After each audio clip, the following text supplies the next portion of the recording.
اسی طرح سے نظریات میں تبدیلی، فکر میں تبدیلی. پہلے انسان سے ملنے کی کوشش کرتا تھا، لیکن اب نظریات میں اتنی تبدیلی آ گئی ہے کہ ایک انسان سے ملنا نہیں چاہتا، تعلقات کو ختم کرنا چاہتا ہے. عالم یہ ہے کہ ایک بیٹا اپنے باپ کی لاش کو ہاتھ لگانے کے لیے تیار نہیں ہے. ایک بیٹا اپنی انتقال شدہ ماں کی لاش کو ہاتھ لگانے کے لیے تیار نہیں ہے. وجہ کیا ہے؟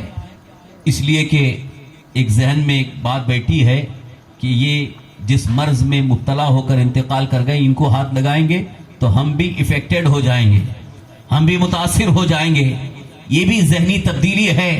حالانکہ اس سے بڑی بڑی بیماریاں آ چکی ہیں، لیکن انتقال کے بعد غسل دینے، تکفین و تجہیز و تکفین کے لیے کبھی کسی نے اس طرح کا خیال ذہن میں نہیں لایا تھا.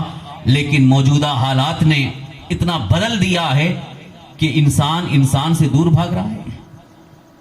اور یہی فکری تبدیلی شریعت مطہرہ میں بھی کرنے کی کوشش کی جا رہی ہے کہ اللہ کے حبیب سرور کائنات صلی اللہ تعالی وسلم نے فرمایا، نمازیں پڑھو، جماعت جب قائم ہو تو بالکل ہی مل کر کے ایک دوسرے کے کندھے سے کندھا ملا کر کے کھڑے ہو جاؤ.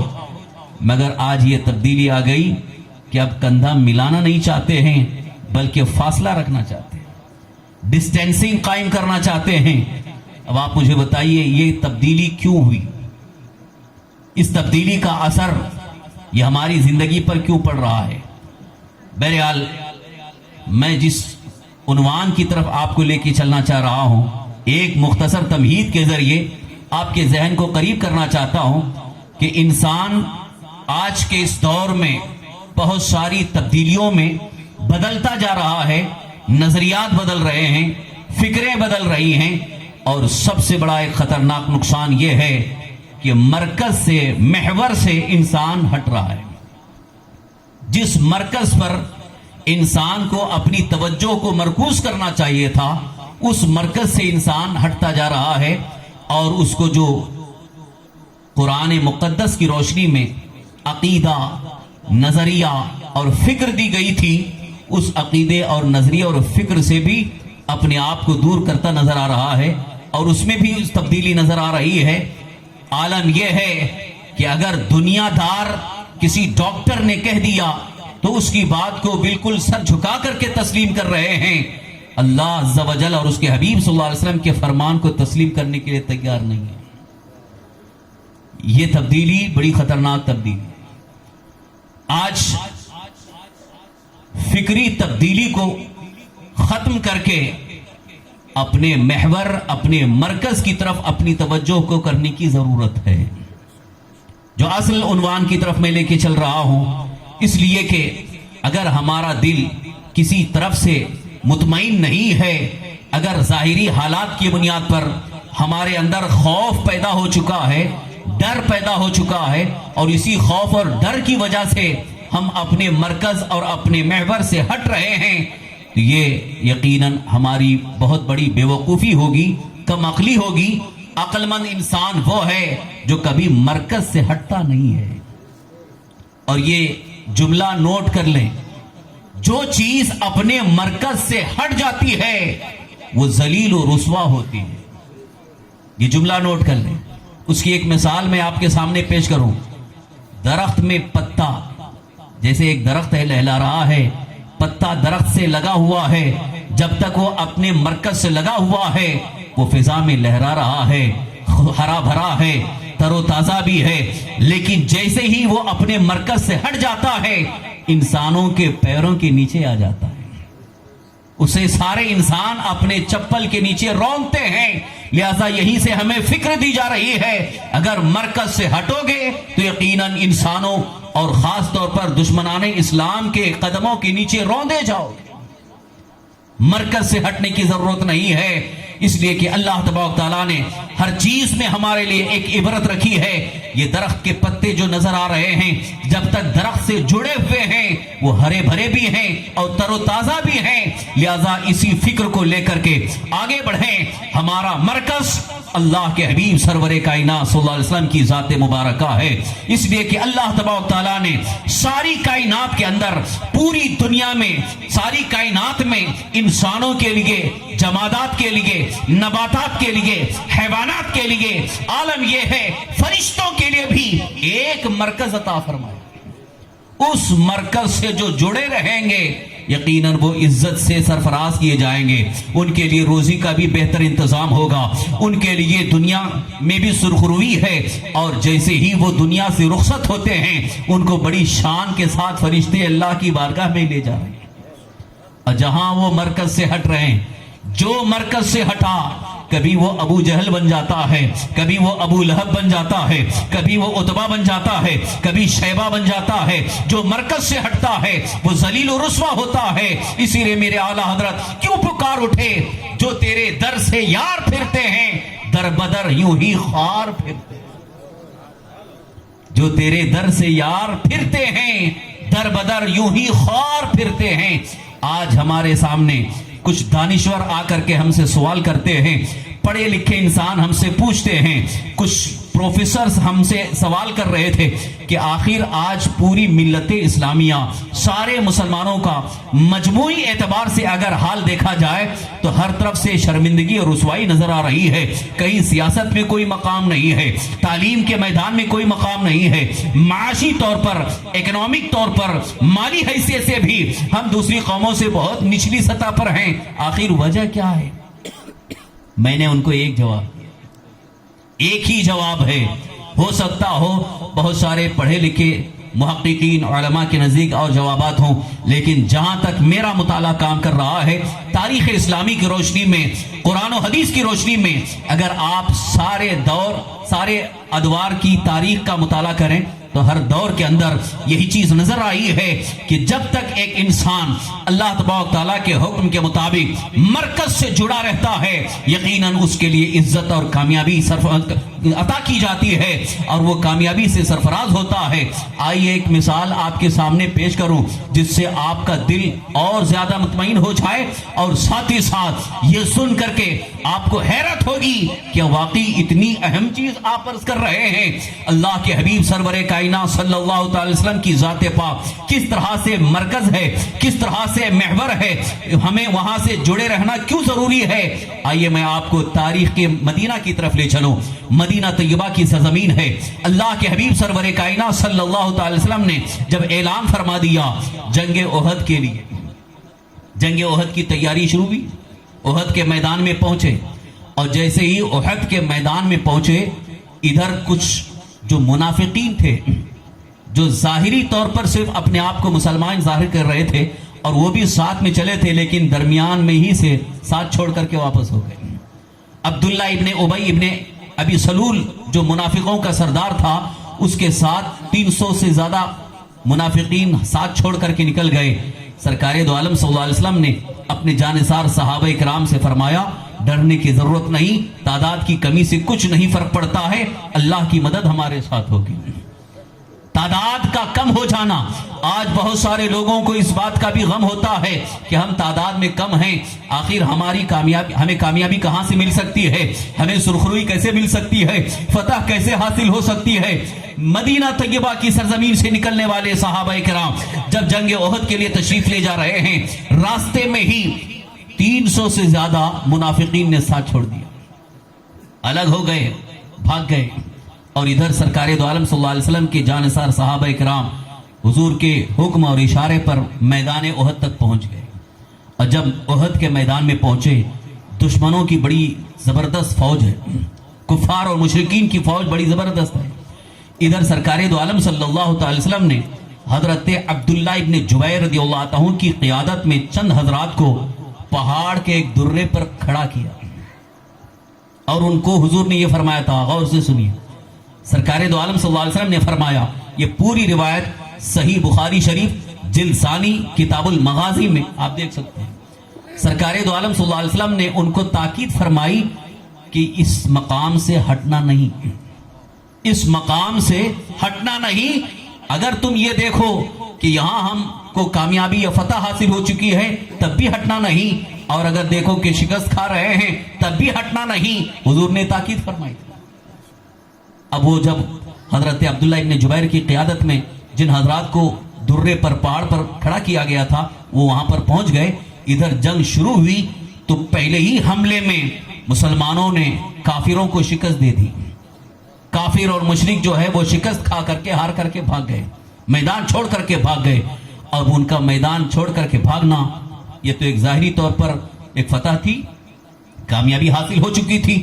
تو صحابہ اس دور کا ایک طریقہ ہی تھا کہ دشمن جب میدان چھوڑ کر کے بھاگتا ہے تو اس دور کا طریقہ تھا کہ دشمن جو سامان چھوڑ کر کے جاتا ہے اس کو اکٹھا کر لیا جاتا ہے، جس کو مال غنیمت کہا جاتا۔ تو صحابہ اکرام مال غنیمت اکٹھا کرنے میں لگ گئے۔ اور جب ان لوگوں نے دیکھا جن کو سرکار دو عالم صلی اللہ علیہ وسلم نے مقرر کیا تھا کہ یہاں سے ہٹنا نہیں، انہوں نے جب دیکھا کہ جنگ تو ختم ہو گئی ہے، ہم کو فتح حاصل ہو گئی ہے، کامیابی مل گئی ہے اور سب مال غنیمت اکٹھا کرنے میں لگے ہیں، چلو ہم بھی چلتے ہیں۔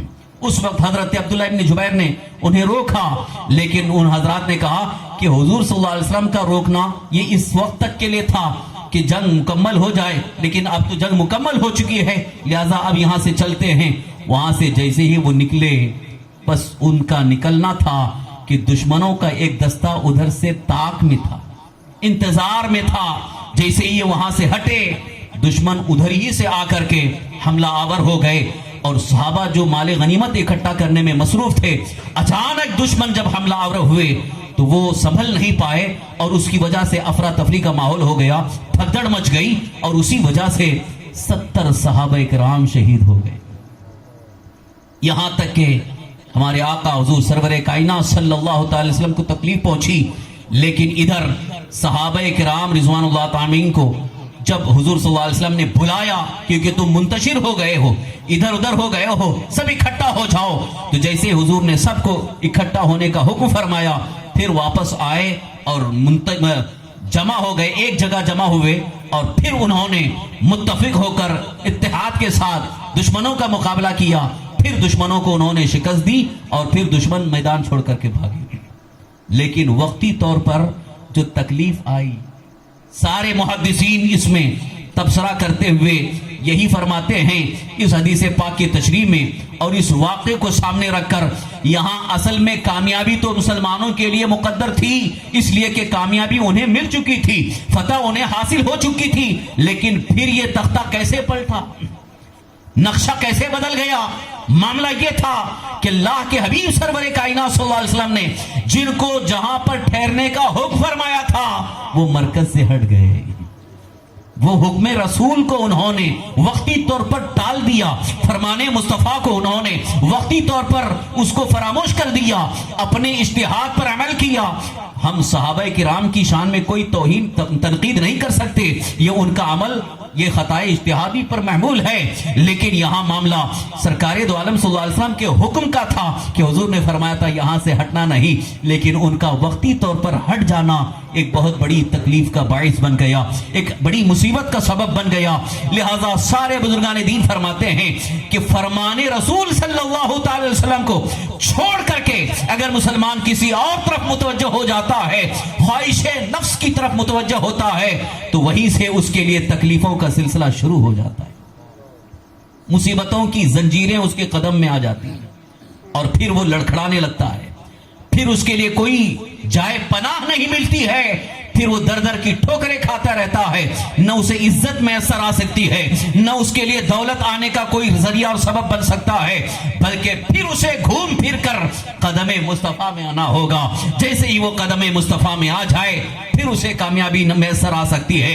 اسی لیے جنگ احد میں وہاں سے ہٹنے کی بنیاد پر وقتی طور پر دشمنان اسلام حملہ آور تو ہوئے تھے، لیکن پھر سارے صحابہ دامن مصطفیٰ میں آ گئے، قدمین مصطفیٰ سے قریب ہو گئے، اس کے بعد اللہ تعالیٰ نے پھر انہیں کامیابی عطا فرمائی۔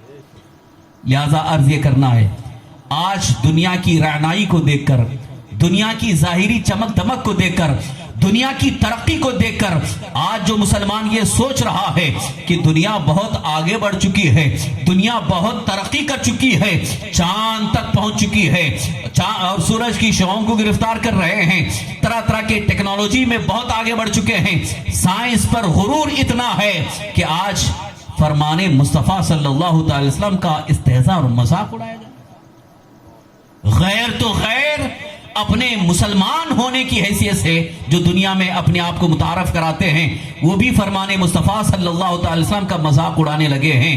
میں یہ تنبیہ کرنا چاہتا ہوں، یاد رکھو عمل کی کوتاہی اپنی جگہ، اگر کوئی فرمان مصطفیٰ کا مذاق اڑاتا ہے تو وہ اسلام سے خارج ہو جاتا ہے، ایمان سے خارج ہو جاتا ہے، ایمان سے اس کا رشتہ ختم ہو جاتا ہے۔ لہذا ہوش میں آؤ، اللہ کے حبیب سرور کائنات صلی اللہ تعالی وسلم کے فرمان کا مذاق نہ اڑاؤ، استہزاء نہ کرو، بلکہ احترام کی نگاہ سے دیکھو۔ فرمان مصطفیٰ ہے، اللہ کے رسول صلی اللہ علیہ وسلم کا ارشاد ہے، لہذا وہاں ہمارا سر جھک جانا چاہیے، ہمارا دل جھک جانا چاہیے کہ ہمارے آقا صلی اللہ علیہ وسلم کا فرمان ہے۔ اور یہ بھی یاد رکھو، دنیا کے بڑے بڑے ڈاکٹر اپنے عقل و فکر سے، اپنے تجربے سے کوئی بات کرتے ہیں، میرے مصطفیٰ جو فرماتے ہیں، قرآن میں اللہ فرماتا ہے وَمَا يَنْطِقُ عَنِ الْهَوَىٰ إِنْ هُوَ إِلَّا وَحْيٌ يُوحَىٰ، وہ اپنے خواہش نفس سے کچھ نہیں فرماتے، وہ وہی کہتے ہیں جو اللہ کی طرف سے وحی ہوتی ہے۔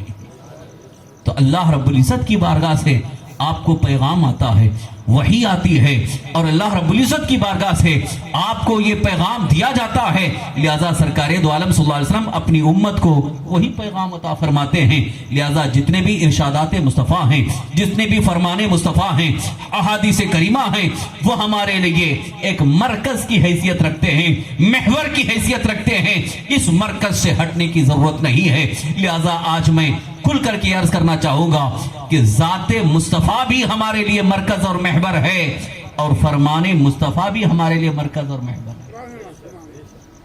قرآن کریم کے اندر اللہ رب العزت نے اسی لیے ارشاد فرمایا لَقَدْ كَانَ لَكُمْ فِي رَسُولِ اللَّهِ أُسْوَةٌ حَسَنَةٌ۔ ذرا اچھے انداز سے آپ اس کا ترجمہ دیکھ لیں، کنز الایمان اٹھا کر کے دیکھ لیں، اور بڑے بڑے مفسرین کرام نے اس میں بڑی تفسیر میں تباہ آزمائی کی ہے۔ واقعی اس آیہ کریمہ کی تفسیر اگر آپ پڑھیں تو دل ایمان سے لبریز ہو جائے گا، ایمان تازہ ہو جائے گا۔ اللہ رب العزت نے ارشاد فرمایا تمہارے لیے رسول اللہ صلی اللہ علیہ وسلم کی زندگی میں بہترین نمونہ ہے، نمونہ، آئیڈیل طرز زندگی، سب کچھ حضور صلی اللہ علیہ وسلم کی زندگی میں موجود ہے۔ اور آج ہم دوسروں کی زندگی میں تلاش کر رہے ہیں، دوسروں کی زندگی میں ڈھونڈ رہے ہیں کہ عزت کہاں ملے گی۔ آج کے ہمارے نوجوان ہیرو کی زندگی میں عزت ڈھونڈ رہے ہیں، اور بچیاں، آج کی ہماری لڑکیاں ہیروئن کے طرز عمل اور ان کے انداز حیات، ان کی زندگی کو اپنانے میں عزت سمجھ رہی ہیں۔ لیکن انہیں میں بتانا چاہتا ہوں، یاد رکھو